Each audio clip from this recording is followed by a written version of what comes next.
Selamat siang saudara sekalian. Kita jumpa lagi dalam pembelajaran klinik refraksi 2 pokok bahasan ke-7 tentang uji bisus. Silahkan dipelajari, disimak, dan pada semester berikutnya dapat kita praktekkan. Namun sebelum mulai, saya ingin mengucapkan selamat tahun baru 2021. Semoga kalian semua dalam keadaan sehat dan tetap bersemangat. Kita mulai aja.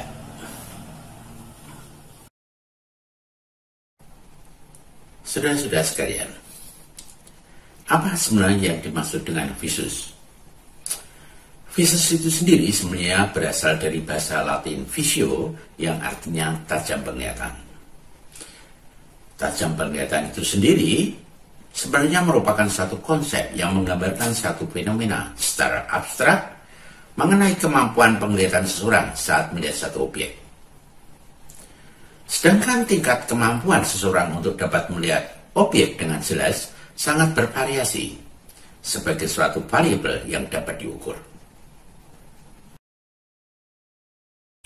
Dalam reseptor teori disebutkan bahwa dua titik objek akan nampak sebagai dua titik objek yang terpisah bila cahaya yang dipancarkan oleh dua titik objek itu dilahirkan di reseptor retina atau daerah fovea centralis pada jarak 1/2/3 sel.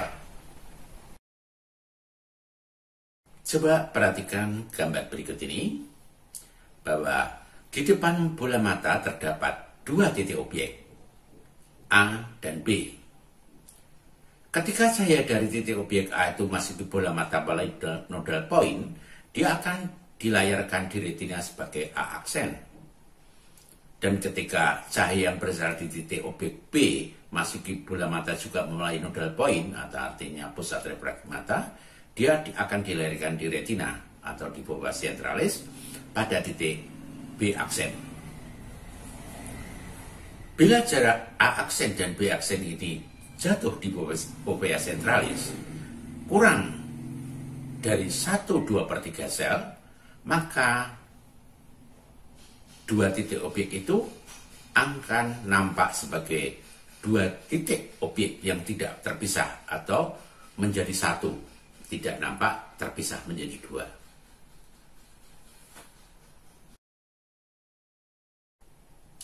Tetapi bila jarak antara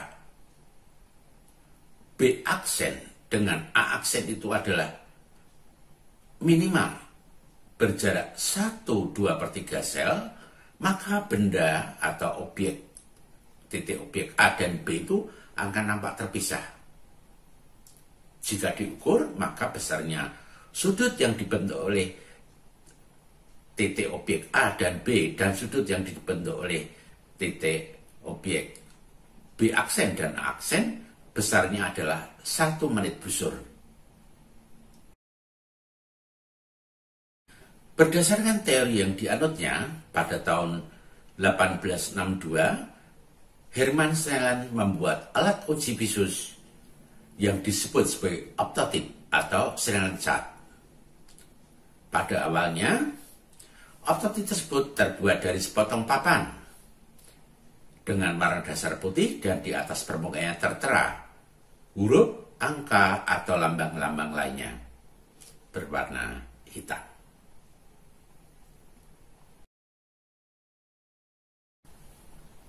Saudara sekalian, bila Anda perhatikan, di sebelah sisi kanan optotit terdapat kode angka 50, 40, 30, 20, 15, 10, 7,5, dan 6.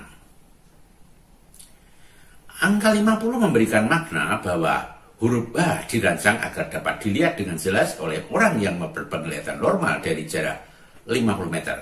Sedangkan angka 40 memberikan makna bahwa huruf PN masih akan dapat dilihat dengan jelas oleh orang yang berpenglihatan normal dari jarak 40 meter.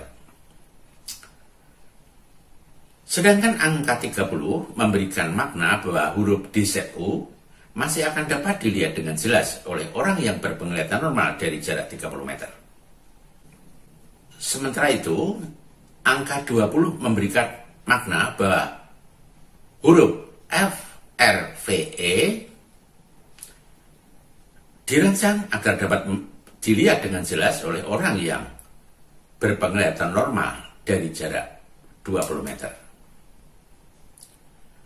Selanjutnya angka 15 memberikan makna bahwa huruf Z, H, N, U, D dirancang agar dapat dilihat dengan jelas oleh orang yang berpenglihatan normal dari jarak 15 meter. Angka 10 memberikan makna bahwa huruf V, P, D, E, F, R akan dapat dilihat dengan jelas oleh orang yang berpenglihatan normal dari jarak 10 meter. Angka 7,5 memberikan makna bahwa huruf P, R, E, O, H, D, N, Z akan dapat dilihat dengan jelas oleh orang yang berpenglihatan normal dari jarak 7,5 meter. Sedangkan angka 6 memberikan makna bahwa huruf O, V, D, H, E, N, F, P masih akan dapat dilihat dengan jelas oleh orang yang berpenglihatan normal dari jarak 6 meter.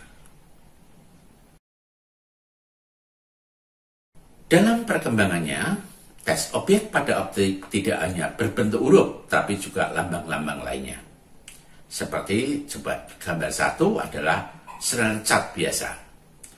Kemudian pada gambar kedua yang disebut sebagai landut broken ring, itu merupakan suatu lambang atau simbol-simbol cincin patah. Jadi nanti kalau misalnya mau tes uji pakai landot, ya tanya, ini cincin yang patah yang di sebelah mana? Terus pasti jawab, oh di atas. Terus bawahnya yang baris kedua, oh di sebelah kanan atau kiri atau bawah atau atas gitu ya. Kemudian yang satunya adalah Snellen E-chart. Dan yang terakhir adalah Amsterdam Picture Chart. Jadi ini merupakan gambar-gambar untuk anak kecil yang belum bisa membaca. Oh, gambar apa? Rumah, ini apa? Lingkaran, seperti itu. Sekarang kita memasuki subpokok bahasan berikutnya tentang teknik uji visus. Jadi dalam teknik uji visus ini, penderita duduk menghadap optotype dari jarak 6 meter. Uji visus dilakukan secara monokuler, mulai dari mata kanan baru kepada mata kiri. Anda boleh menggunakan trial frame, kemudian menutup salah satu matanya dengan occluder, atau pasien diminta untuk menutup salah satu matanya dengan tangannya sendiri. Kemudian penderita diminta untuk membaca tes objek pada optotype, dimulai dari huruf yang paling besar sampai dengan deret huruf yang berkode 6. Artinya dalam jarak 6 meter itu adalah dapat dilihat oleh orang normal dari jarak 6 meter. Jadi bagaimana sih teknik uji visus itu dengan optotype gitu ya. Sekarang Anda jangan kemana-mana, kita lihat video yang satu ini tentang bagaimana para senior Anda melakukan uji visus.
Saudara-saudara sekalian, itu tadi adalah gambaran bagaimana seseorang melakukan uji visus dengan optotype. Tetapi bagaimana sih cara mendokumentasikannya? Jadi cara mendokumentasikan hasil uji visus dalam notasi Belanda ini ya, kita coba dulu dengan notasi Belanda. Visus itu sama dengan pembilang dan per penyebut. Artinya pembilang dibagi banyak penyebut. Pembilang adalah kemampuan penglihatan seseorang saat mendeteksi tes objek dalam satuan meter. Sedangkan penyebutnya adalah kemampuan penglihatan seseorang yang normal saat mendeteksi tes objek yang sama dalam satuan meter. Jadi sebenarnya uji visus itu membandingkan kemampuan yang sedang diuji dengan kemampuan standar normal yang ada. Saudara-saudara, bila dalam uji visus ini penderita hanya mampu membaca deret huruf ke-1 dengan kode 50, maka hasil uji visus tersebut didokumentasikan sebagai VOD sama dengan 6/50. Begitupun untuk mata kiri, kalau dia hanya mampu membaca huruf H, maka hasil uji visus tersebut didokumentasikan sebagai VOS sama dengan 6/50. Bila penderita hanya mampu membaca deret huruf kedua dengan kode 40, artinya itu huruf apa Bu? H. Kemudian bawahnya Bu, PN. Bawahnya nggak bisa, berarti dia hanya dapat membaca huruf PN dengan kode 40. Maka hasil uji visus tersebut didokumentasikan sebagai VOD sama dengan 6/40. Begitupun juga yang kiri, kalau misalnya dia hanya mampu membaca huruf PN, maka dia pun didokumentasikan sebagai VOS 6/40. Bila penderita hanya mampu membaca deret huruf ketiga dengan kode 30 DZO, maka hasil uji visus tersebut didokumentasikan sebagai VOD sama dengan 6/30. Itu untuk mata kanan. Bila untuk mata kiri dari hasil uji visus ini didapatkan hasil yang sama, maka dokumentasi sebagai VOS sama dengan 6/30. Kemudian bagaimana bila penderita hanya mampu membaca dari huruf ke-4 dengan kode 20, maka hasil uji visus tersebut didokumentasikan sebagai VOD sama dengan 6/20 kalau yang diuji mata kanan. Kalau yang diuji mata kiri berarti VOS sama dengan 6/20. Berikutnya, bila penderita hanya mampu membaca dari huruf kelima dengan kode 15, misalnya ZHNUD, bawahnya nggak bisa, maka hasil uji visus tersebut didokumentasikan sebagai VOD sama dengan 6/15. Begitupun juga dengan mata kiri, kalau dia hanya mampu lihat ZHNUD, ya dia harus dokumentasikan sebagai VOS sama dengan 6/15.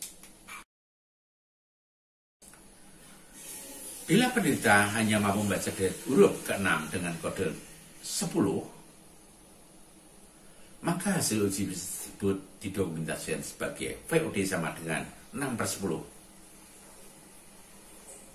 Begitupun dengan mata kiri, kalau dia hanya bisa baca V, P, D, E, F, R, bawahnya nggak tahu, ya dia harus didokumentasikan sebagai VOS sama dengan 6/10.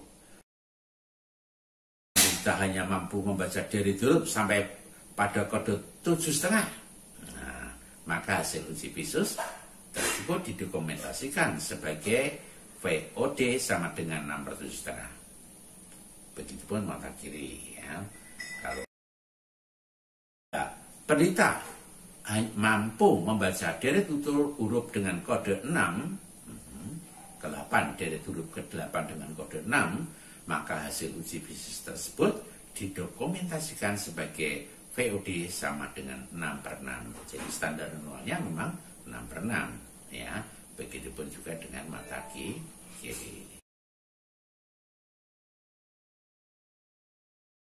Saudara-saudara sekalian, kita memasuki subpokok bahasan berikutnya, yaitu bagaimana mengubah hasil uji visus dari notasi Belanda ke notasi Inggris. Jadi misal seseorang telah melakukan uji visus dengan ototip yang notasinya pakai metode Belanda, artinya dalam meter. Contohnya bila penderita hanya mampu membaca deret huruf ketiga dengan kode 30, maka hasil uji visus tersebut didokumentasikan sebagai VOD 630. Itu kalau pakai notasi Belanda. Jadi kalau notasi Belanda itu dia menggunakan meter. Tetapi bila kita ingin mengubah hasil dokumentasi itu dalam satuan feet, satuan ini adalah dari satuan Inggris ya, berkaki itu, Anda harus tuliskan pada satu kertas 6/30 sama dengan 20/X. Kemudian persamaan tersebut kita bisa hitung 6 kali X sama dengan 6X. Sedangkan 30 kali 20 sama dengan 600. Jadi 6X sama dengan 600. Artinya X sama dengan 600 dibagi 6. Jadi X sama dengan 100. Jadi VOD 630 dapat didokumentasikan sebagai VOD 20/100 feet. Artinya bahwa seorang yang berpenglihatan normal dapat melihat tes objek tersebut dalam jarak 100 feet, sedangkan pasien itu sendiri hanya dapat melihat dari jarak 20 feet. Berikutnya, penderita hanya mampu membaca deret huruf ketiga dengan kode 30, berarti dia adalah visesnya 6/30 menurut notasi Belanda. Tapi bagaimana jika kita ingin mengubah dalam notasi Amerika? Maka tinggal dibagi aja 6/30 sama dengan 0,20/5. Jadi VOD 630 dapat didokumentasikan sebagai VOD sama dengan 0,20 atau 20/100. Saudara-saudara sekalian, sekarang kita masuki subpokok bahasan berikutnya, yaitu teknik uji visus dengan hitungan jari. Kapan ini dilakukan? Pada saat pasien tidak dapat melihat huruf paling besar pada ototip. Jadi, posisinya adalah penderita duduk menghadap pemeriksa dan pemeriksa berdiri di depan penderita pada jarak setengah meter. Uji visus tetap dilakukan secara monokuler. Anda boleh pakai terapi yang menutup dengan okulder atau pasien disuruh menutup dengan tangannya sendiri. Kemudian penderita diminta untuk menghitung jari tangan pemeriksa. Ini berapa jari saya? Ini berapa? Nah, gitu, seperti itu. Untuk lebih jelasnya, mari kita lihat gambaran video berikut ini. Jangan kemana-mana.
Saudara-saudara sekalian, terdapat suatu postulat bahwa seseorang yang berpenglihatan normal masih akan dapat melihat jari tangan orang lain dari jarak 60 meter.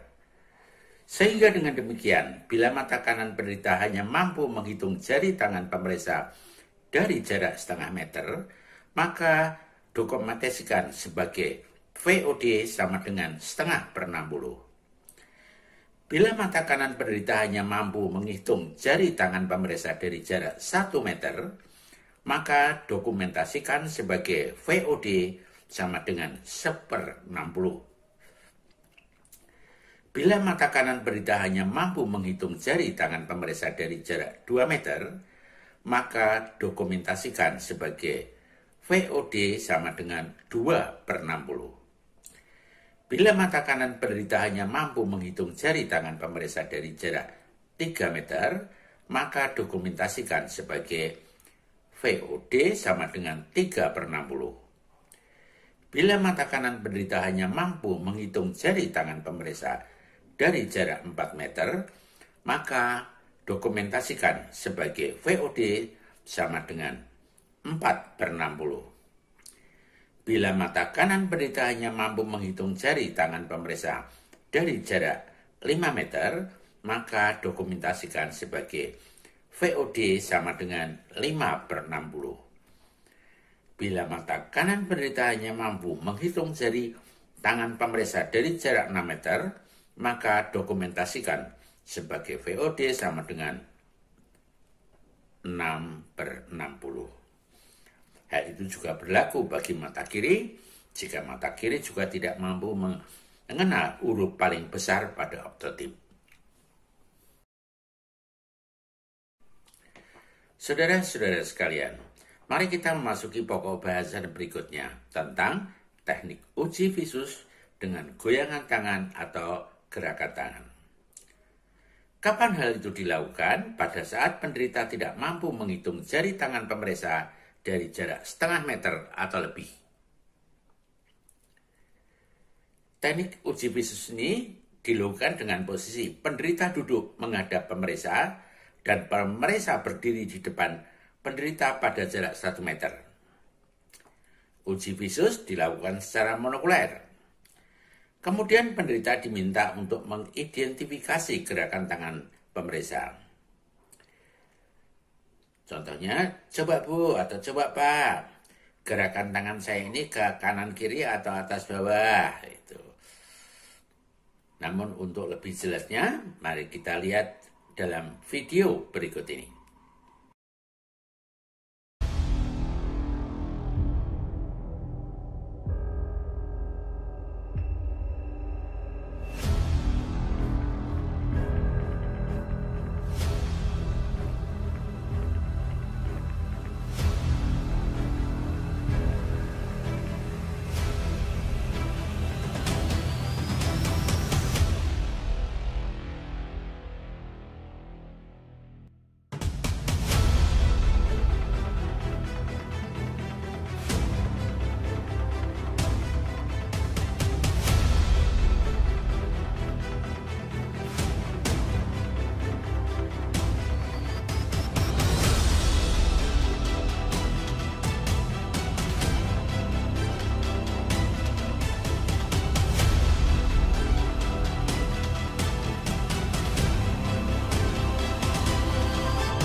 Saudara-saudara sekalian, terdapat suatu postulat bahwa seorang yang berpenglihatan normal masih akan dapat melihat gerakan atau goyangan tangan orang lain dari jarak 300 meter.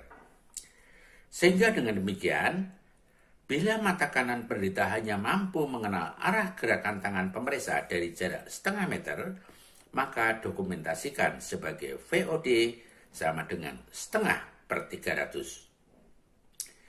Bila mata kanan penderita hanya mampu mengenal arah gerakan tangan pemeriksa dari jarak 1 meter, maka dokumentasikan sebagai VOD sama dengan 1/300. Bila mata kanan penderita hanya mampu mengenal arah gerakan tangan pemeriksa dari jarak 2 meter, maka dokumentasikan sebagai VOD sama dengan 2/300 dan seterusnya. Hal itu juga berlaku bagi mata kiri jika ternyata mata kiri penderita tidak mampu mengenal atau menghitung jari tangan pemeriksa dari jarak setengah meter. Saudara sekalian, mari kita masuki pokok bahasan berikutnya tentang teknik uji visus dengan flashlight atau lampu senter. Kapan hal itu dilakukan? Pada saat penderita tidak mampu mengenal arah gerakan tangan pemeriksa dari jarak setengah meter atau lebih. Uji visus itu dilakukan dengan posisi sebagai berikut.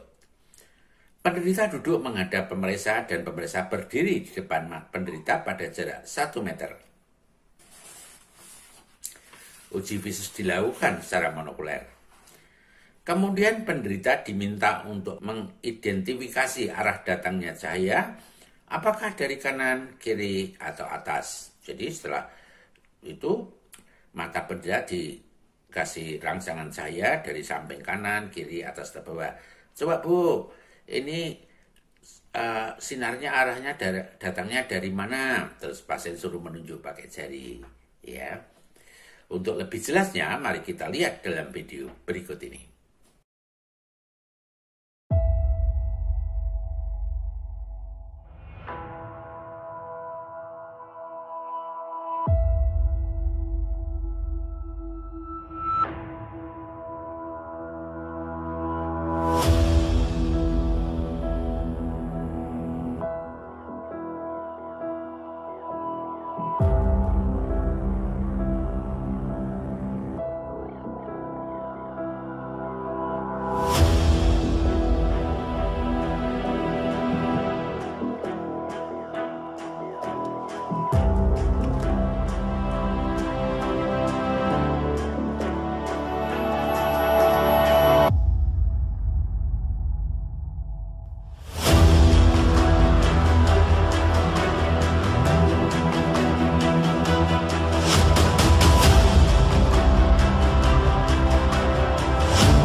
Saudara sekalian, bila penderita mampu mengenal arah datangnya cahaya, maka visus tersebut, hasil uji visus tersebut, didokumentasikan sebagai sepertak teringga LP baik.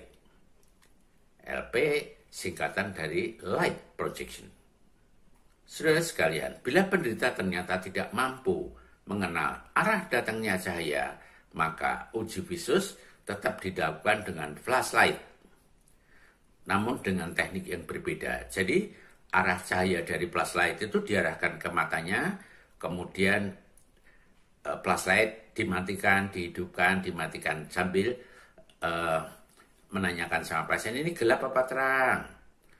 Ini terang apa gelap? Gitu. Jadi kalau pasien pada saat di senter dia bilang gelap, waktu dimatiin dia bilang terang, berarti salah. Jadi visusnya adalah 0. Tetapi waktu dia disenteri bilang terang, waktu dimatiin bilang gelap, waktu dinyalain lagi bilang terang, waktu dimatiin bilang gelap, berarti visusnya sepertak teringga LP buruk.